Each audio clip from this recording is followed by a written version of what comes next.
अस्सलाम वालेकुम नाज़रीन, मैं हूँ शनीला अम्मार और मेरे साथ मौजूद हैं ज़हीर अहमद। आपसे रिक्वेस्ट है कि सबसे पहले आपने हमारे चैनल को सब्सक्राइब करना है, लाइक करना है और इसके बेल आइकॉन को प्रेस करना है। आज हम बात करेंगे जो पीपल्स पार्टी की एक बहुत बड़ी विकेट जो है वो खैबर पख्तूनख्वा में गिर गई है, वो गिरने वाली विकेट उठा के कौन भागने वाला है, इसके ऊपर हम बात करेंगे। उसके अलावा जो लाहौर में डिफेंस के अंदर जो वाकया हुआ, बच्चा कौन है, उस बच्चे के वालिद कौन है और उससे मिलता-जुलता एक और वाकया इस्लामाबाद डीएचए में हुआ था, उसके साथ क्या हुआ था, उस पे बात करेंगे और उसके अलावा राना सनाउल्लाह ने भी एक बहुत बड़ा क्लेम किया है जी, उसके ऊपर हम बात करेंगे इलेक्शन के बारे में उनका।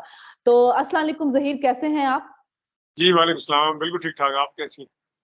मैं बिल्कुल ठीक-ठाक हूँ। अच्छा ज़हीर, आज तो लगता है जी आप घूमने-फिरने निकले हुए हैं, बाहर बड़ा अच्छा मंज़र है बाहर का।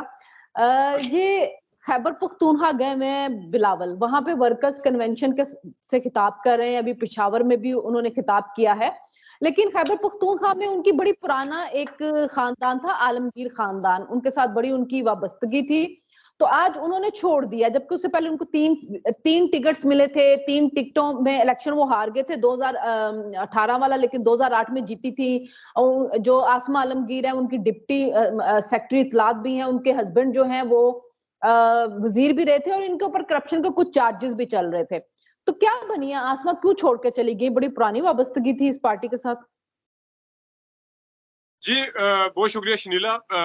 अस्मा और बाब आलमगीर और ये जो फैमिली है, इनके वालिद साहब जो हैं, वो भी पीपल्स पार्टी के दौर में वज़ीर रहे हैं और बड़े तगड़े वहाँ की फैमिली है। और आपको याद होगा इनके बेटे ने भी मेयर का इलेक्शन लड़ा था। मेरी इनके बहुत ज़्यादा क्लोज़ जो ज़राए हैं, उनसे बात हुई है, तकरीबन समझ लें कि उनसे खुद ही हुई है। बहुत बहुत क्लोज़ मेरा सोर्स है।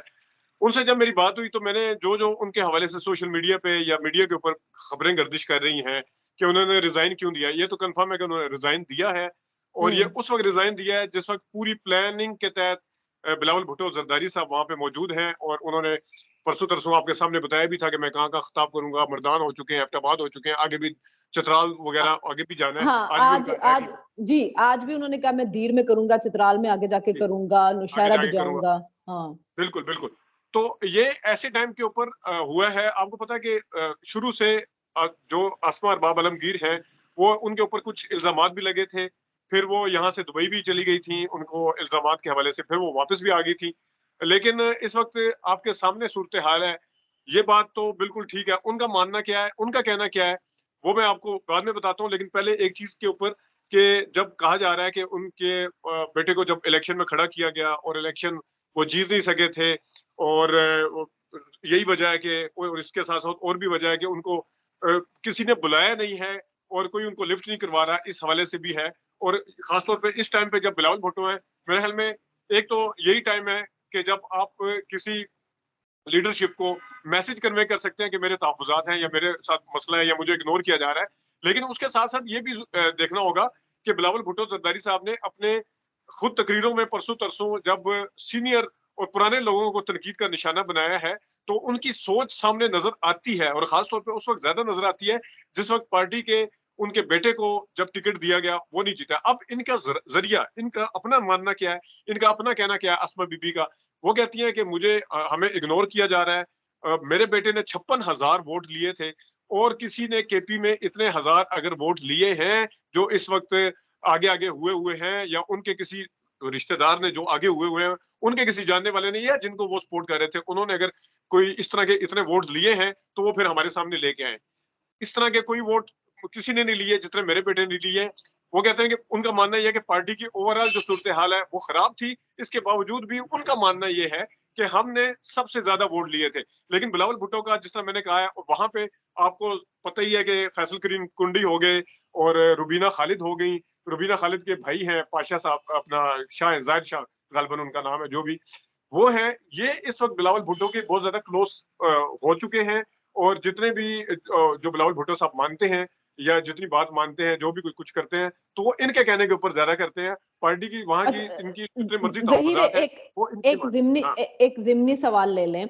अगर आप कह रहे हैं कि बिलावल भुट्टो ने जो तजर्बाकार लोगों के बारे में बात की है, उससे उनकी सोच जो है वो सामने आती है।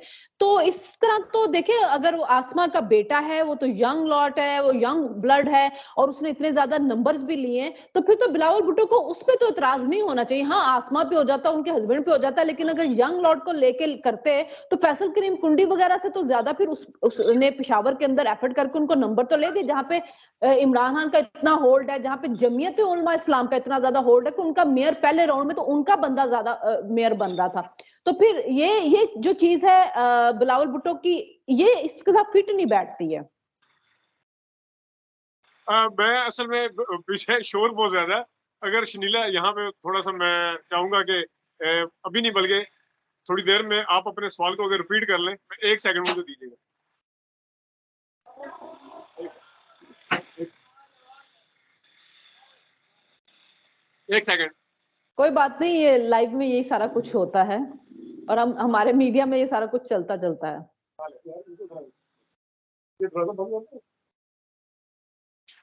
शनीला, हाँ, मैं सवाल रिपीट कर देती हूँ। अब आपको आवाज आ आप रही है? दोबारा से जरा सवाल अगर रिपीट कर दें मुझे। आवाज आ रही है? अब आपको क्लियर आ रही है? आ रही है, बिल्कुल क्लियर आ रही है। अच्छा, अब ये है ज़हीर, मैं ये कह रही थी कि आपने कहा कि बिलावल भुट्टो ने जो तजर्बाकार लोगों के ऊपर जो तनकीद की है, उससे उनकी सोच वाज़े होती है। लेकिन आसमा के केस में तो उनका बेटा है ना मेयर, वो यंग लॉट है, ब्लड है यंग, उसने इतना नंबर लिया है पेशावर के अंदर, जहाँ पे इमरान खान का बड़ा होल्ड है, जहाँ पे जमीयत उलमा इस्लाम का बड़ा वोट है या एएनपी का वोट है, उसके अंदर अगर उसका बेटा ले रहा है, तो फिर तो तजर्बाकार नहीं, वो तो एक यंग बंदा है, इतना वोट ले रहा है, तो फिर तो बिलावल की जो आप तजर्बाकार वाली बात करते हो वो इस पे फिट नहीं आती। फिर तो वाकई ही कोई ये प्रॉब्लम बात और होंगे। हाँ, ये बात बिल्कुल ठीक है आपकी। मैंने जब वहाँ पे 2-3 रिपोर्टर्स को भी अदर देन ये फ़ोन किया, उनका कहना ये है कि बेशक इनके बेटे ने वोट लिया, उस वक़्त लिए थे, लेकिन उससे पहले भी और उसके बाद भी ना तो इनकी फैमिली की तरफ से उस तरह से पार्टी के लिए कोई इतनी ज़्यादा कंट्रीब्यूशन है और ना ही उनके बेटे की तरफ से थी। और ऊपर से उनका मानना ये है, जो इनके मुखालिफिन हैं या जो मुखालिफिन कैंप हैं, कि इनकी तरफ से ना तो कुर्बानी थी और ऊपर से इनके ऊपर एक बैगेज है, एक कुछ इल्ज़ामात हैं। तो जब वहाँ की लोकल क़यादत जो है, जिस तरह रुबीना खालिद का मैंने नाम लिया है, फैसल करीम कुंडी अगरचे वो डीआई खान से होते हैं, लेकिन उनका भी एक किस्म का होल्ड है पूरे केपी में। तो उनका मानना ये है कि रुबीना खालिद और इन लोगों का भी मानना ये है कि हम किसी ऐसे, जिस टाइम पार्टी खुद किसी 3 में न 13 में पार्टी एक स्ट्रगलिंग फेज़ में है, तो हम इस तरह के बैगेज को उस तरह से साथ लेके नहीं चल सकते। और उस वक़्त ख़ास तौर पे जिस वक़्त लोकल लेवल पे भी वहाँ पे इलेक्शन के अलावा, इलेक्शन के टाइम पे उन्होंने ज़ोर लगाया था, जो कुछ किया था वो अलग बात है। उससे पहले और उसके बाद उनका कोई इतना पार्टी की मीटिंग्स के हवाले से देखा जाए, कोई किसी हवाले से भी वो नहीं है। और दूसरा मैं एक चीज़ और बताऊँ आपको कि उनके जो आसमा अरबाब आलमगीर का ये भी कहना है कि उन्होंने पार्टी अभी छोड़ी नहीं है। जो डिप्टी इन्फॉर्मेशन सेक्रेटरी थी या जो भी थी वो इसकी सेंट्रल की, उससे उससे उन्होंने इस्तीफा रिज़ाइन दिया। दिया। और आपने देखा होगा कि हम्म। डिप्टी इन्फॉर्मेशन सेक्रेटरी थी भी तो उनको कोई ना तो मीडिया वाला लेता था। पार्टी के अंदर अपने आप को रजिस्टर करवाने के लिए अपनी लोकल कॉन्स्टिट्यूएंसी में काम करना तो ज़रूरी होता ही है, लेकिन आपकी मेन स्ट्रीम मीडिया के ऊपर प्रेज़ेंस बहुत ज़रूरी है।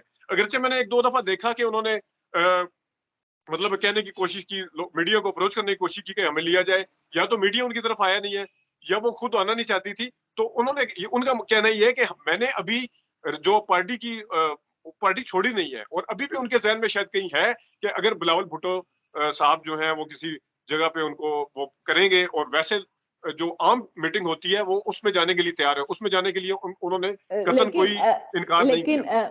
लेकिन ज़हीर, 2008 से 2013 के दरमियान जितना आपने इसको मीडिया पे लिया है, बहुत ही कम किसी ने लिया होगा। आपके प्रोग्राम्स में वो बहुत ज्यादा आती रही है। अच्छा, एक ये भी खबर आ रही है जो जराये के जरिए है, अभी कंफर्म कुछ नहीं है, कि जी वो नवाज लीग में जाना चाहते। तो क्या नवाज लीग को ऐसा वो बैगेज जिसको पीपल्स पार्टी उठा के फेंक रही है, क्या नवाज लीग को ये बैगेज अपने कंधों पे उठाना चाहिए?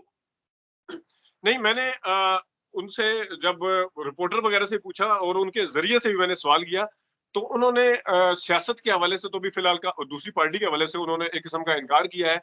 मतलब उनकी पहली प्रायोरिटी यही है कि किसी भी ज़रिए से पीपल्स पार्टी के जो चेयरमैन हैं, वो उनको राज़ी करने की कोशिश करेंगे या उनके साथ मामला ठीक करेंगे या मीटिंग्स में बुलाएँगे। लेकिन बहरहाल सियासतदान हैं, सियासतदान को अगर ज़ाहिर है पीपल्स पार्टी नहीं रखेगी, तो उन्होंने कहीं न कहीं तो जाना है। अब वहाँ पे अवेलेबल ऑप्शन क्या है? पीटीआई है उसकी जो सूरत हाल है, वहां तो निकल के वहां से जा रहे हैं वो अलग, अगर कोई चला जाए उसको इस वक्त पे जाके कोई ज्वाइन कर ले तो ये बड़ी खबर होगी। और जेयूआई जो है वो आपको पता है कि वो मेरा नहीं ख्याल कि आसमा बाब आलमगीर को, और आसमान ना ही अब्बास नहीं जेयूआई लग सूट करती, ना उनको सूट करती हम्म है, एएनपी की जो वहां पे प्रेजेंस है ही नहीं है। तो मेरे ख्याल में कि लास्ट ऑप्शन के तौर पे अगर देखा जाए कि जब नजर आ रहा है कि नवाज शरीफ साहब हुकूमत बना सकते हैं, तो उनकी कहीं ना कहीं कोशिश ये होगी नोइंगली के, हम्म ना तो नून लीग को उनका फायदा होने वाला है, ना शायद केपी में नून लीग की इतनी ज्यादा प्रेजेंस है कि उस पार्टी के टिकट की वजह से आसमा बीबी को फायदा हो सके।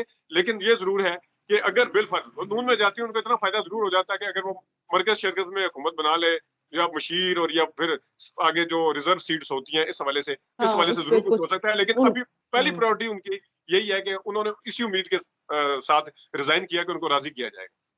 अच्छा ज़हीर, हम अब दूसरे टॉपिक पे बात करते हैं।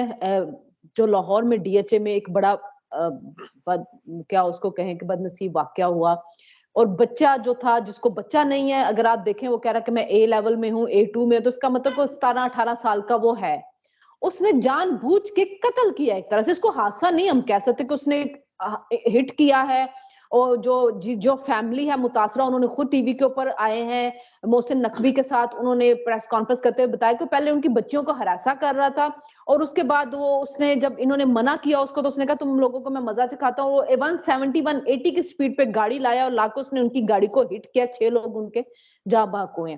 मीडिया जो है बहुत ज्यादा इसके ऊपर अगर आप देखें ना तो मट्टी डालने की कोशिश कर रहा है। मेरे ख्याल में जो सोशल मीडिया जब इस पे ऐसे वाकयात आते हैं तो फिर नोटिस इसका लिया जाता है। इनके वालिद के बारे में कोई आपके पास खबर है? कुछ आपको आइडिया है कि कौन है? क्योंकि बड़ा ताकतवर है। हमारे एक सहाफी दोस्त है, उन्होंने जो खबर दी है मैं आपसे डिस्कस करूंगी, लेकिन आपके पास कुछ ऐसी कोई इतलात है कि कौन है, कौन सा बड़ा खानदान है कि सब इसको बचाने की कोशिश कर रहे हैं?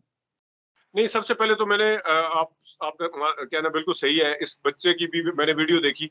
जो उस बच्चे की वीडियो के अंदर मुझे जो तासुर मिला है, वो हत्तल इम्कान हर सवाल के ऊपर अपने वालिदैन को या अपने वालिद को बचाने की कोशिश कर रहा है। सबसे पहले तो बाबर, जिस टाइम पुलिस वाले ने उससे पूछा भी कि आपको कहा था, मना किया था? जी, जी, बिल्कुल मुझे मना किया था कि इस टाइम तुम ना जाओ। अच्छा, तुम अपनी मर्ज़ी से गए थे? ये मतलब उनके 3-4 जवाब उस बच्चे के ऐसे हैं, जिससे साफ नज़र आ रहा है कि वो मना कर रहे हैं उसको। मतलब वो अपने वालिदैन के हवाले से वो उनको बचाना चाह रहा है। दूसरी बात, और वीडियो का इस टाइम के ऊपर सामने आना वालिदैन मतलब पुलिस की तरफ से, तो ये जो आपने कहा है ना कि बचाने की कोशिश की जा रही है और मेन स्ट्रीम मीडिया पे भी नहीं आ रही है, ये इस बात का सबूत है। इस चीज़ को मज़ीद वो तगड़ा होता है इस चीज़ से कि शायद उसको बचाने की कोशिश की जा रही है।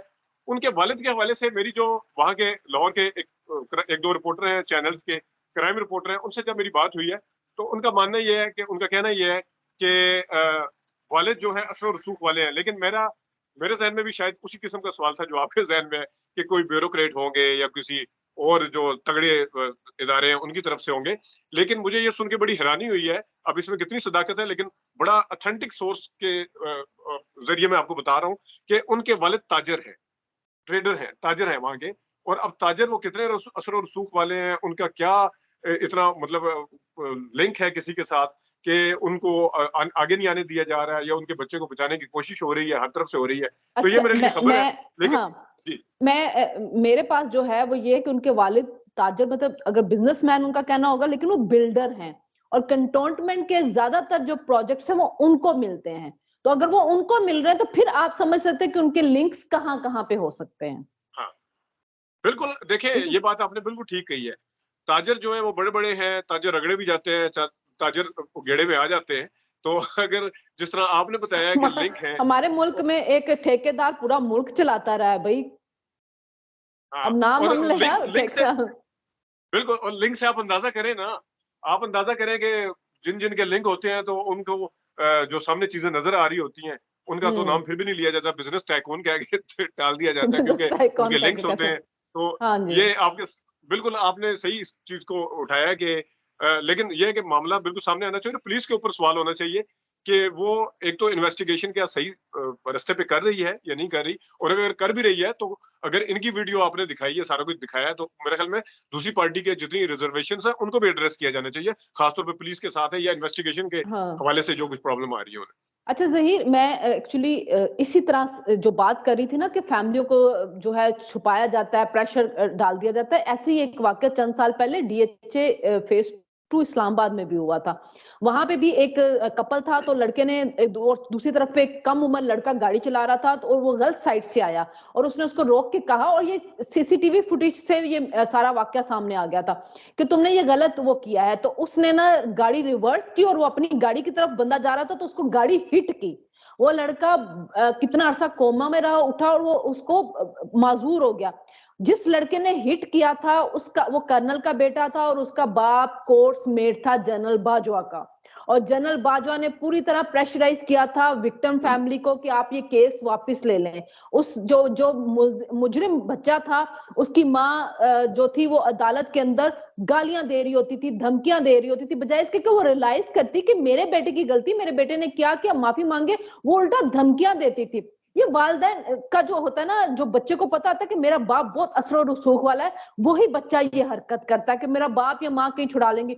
और माँ बाप का बिहेवियर भी फिर देखें कि अगर वो धमकियां दे रही है, बजाय इसके कि वो माफी मांगे, उनको तो माफी मांगनी चाहिए थी, उनको तो बहुत मजलूम हो जाना चाहिए था, बजाय इसके कि वो मजीद धमकियां दे रही है कि देख लेंगे, सब कर लेंगे।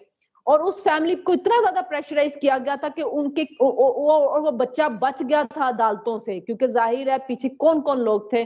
अगर जनरल बाजवा इस फैमिली, और वो जो बच्चा था, लड़का जो माजूरा था, उसका बाप भी आर्मी में से था, लेकिन उसका बाप जनरल बाजवा का कोर्स मेट नहीं था। तो हमारे मुल्क में मसले ये है कि जो अमीर होता है ना, वो हर जगह पे बच जाता है, पिस्ता हमेशा गरीब का बच्चा ही है। तो ये बच्चा भी जो है, इसको कम उम्र जाहिर किया जा रहा है, इसकी उम्र छुपाई जा रही है, बाप को छुपाया जा रहा है, किसी मौके पे ये भी बच जाएगा। हमने शाहरुख जतोई का भी देखा था, वो भी बच गया था। मैं उसी तरफ आ रहा था। सिर्फ सोशल मीडिया पे कुछ अरसा हम शोर डाल लेते हैं, लेकिन उसके बाद इन अमीरों के बच्चों को हम हर तरह की जो सहूलतें वो दे देते हैं, तो फिर क्या क्या सजा होगी, क्या किसी को इंसाफ मिलेगा? नहीं, बिल्कुल आपने ठीक कहा, शाहरुख जतोई का भी, लेकिन मैं पहले जनरल बाजवा साहब के हवाले से आता हूँ कि उन्होंने प्रेशराइज किया होगा या नहीं किया होगा। इसका मैं एक आपको मिसाल दे देता हूँ। आपको याद होगा बाजवा साहब के हवाले से शब्बर जैदी साहब ने बकायदा 3 मौकों के ऊपर उसे शाहजेब खानजादा के प्रोग्राम में 3 जगहों पे जिक्र किया था, बलूचिस्तान की स्मगलिंग के हवाले से, डीएचए के हवाले से, कि बाजवा साहब ने उन्हें कहा था इधर तो ना करें, हमारा तो इस तरह चलता है, ये यहाँ तो चलता है इसी तरह है, और वहां पे तो इतने लोग नाराज हो जाएंगे, इधर भी हाथ ना डालें, इधर भी हाथ ना डालें। तो वो ये मशहूर थे इस हवाले से जनरल बाजवा साहब, बीच में मुदाखलत करने के लिए या असर रसूख इस्तेमाल करते हुए किसी के ऊपर प्रेशर डालने के लिए, वो आपने सुना होगा बिल्कुल। शाहरुख जतोई वाला भी सुना। भले सियासतदान की जहां चलती है, वडेरे की चलती है, वो अपनी चलाते हैं शाहजेब वाले कत्ल वाले केस में। और यहाँ पे भी जिस तरह आपने बताया, बिल्कुल बच्चे के ऊपर और उसके भाने भाने से कहा जा रहा है कि वो अंडर एज है, फलाना है, तो ये पूछा जाना चाहिए ना कि किसने उनको फिर गाड़ी लेके दे के बाहर भेजा, उसके जिम्मेदारान कौन है। आप अगर अपने घर वालों को कंट्रोल नहीं कर सकते या बच्चों को कंट्रोल नहीं कर सकते, तो वो रोड के ऊपर यही कुछ करते फिरेंगे। हाँ, चले ज़हीर, फिर आपसे बात होगी। आज हमने तीसरा टॉपिक भी डिस्कस करना था कि जो राना सनाउल्लाह ने कहा है कि जी हम पंजाब से 120 से 115 से 120 सीटें जो हैं वो हम निकालेंगे।